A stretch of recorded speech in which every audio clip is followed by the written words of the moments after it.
গাজার রাফাতে সর্বাত্মক অভিযান না চালাতে ইসরায়েলকে বারবার সতর্ক করে আসলেও আমেরিকা সবসময় বলে আসছে দিন শেষে তারা ইহুদিবাদের পক্ষেই, অর্থাৎ ফিলিস্তিনিদের প্রতি মুখে মধু থাকলেও মার্কিনীদের অন্তরে বিষ। সেটি আবারও প্রকাশ্যে এলো দেশটির এক আইন প্রণেতার কথায়। তিনি তো এক কাঠি বেড়ে গাজায় অ্যাটম বোমা ফেলার জন্য ইসরায়েলকে রীতিমতো উস্কানি দিয়েছেন। The last time somebody did this was Adolf Hitler.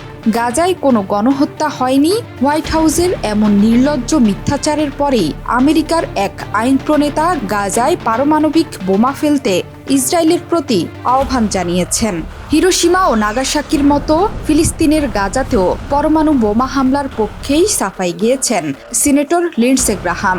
সোমবার এক অনুষ্ঠানে বক্তব্য দিতে গিয়ে তিনি একথা জানান। The state sponsor of terrorism that shouts death to America.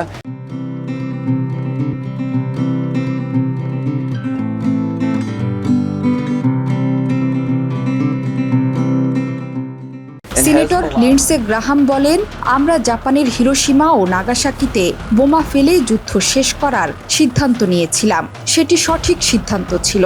তাই ইসরায়েলকে পারমাণবিক বোমা দেওয়া উচিত, যাতে তারা এই যুদ্ধ শেষ করতে পারে।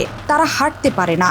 ইসরায়েলের কট্টর সমর্থক হিসেবে পরিচিত এই সিনেটর অস্ত্র সরবরাহ বন্ধ করে দেয়ায় বাইডেন প্রশাসনের বিরুদ্ধে তীব্র সমালোচনাও করেন। The enemies of Israel are dedicated to the destruction of Israel. রোববার এনবিসি নিউজের এক সাক্ষাৎকারে মার্কিন ওই সিনেটর বলেন, চলমান অস্তিত্বের যুদ্ধে হামাসের বিরুদ্ধে ইসরায়েলের জয় পাওয়ার জন্য তাদের যা প্রয়োজন তাই করতে হবে, ঠিক যেভাবে দ্বিতীয় বিশ্বযুদ্ধের সময় জাপানের হিরোশিমা ও নাগাসাকিতে যুক্তরাষ্ট্রের পারমাণবিক বোমা ফেলাও ন্যায়সঙ্গত ছিল।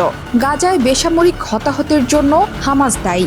এই যুদ্ধে বিজয় অর্জন না হওয়া পর্যন্ত তিনি ইসরায়েলকে লড়াই চালিয়ে যাওয়ার আহ্বান জানান, আর সেটা যে কোনো মূল্যেই হোক না কেন।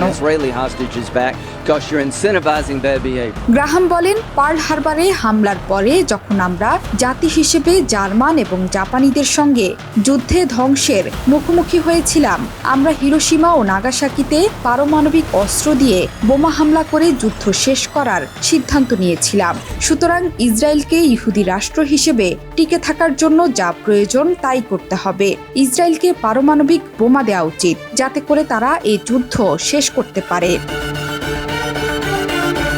গাজায় পারমাণবিক হামলা করতে গ্রাহামই প্রথম নন।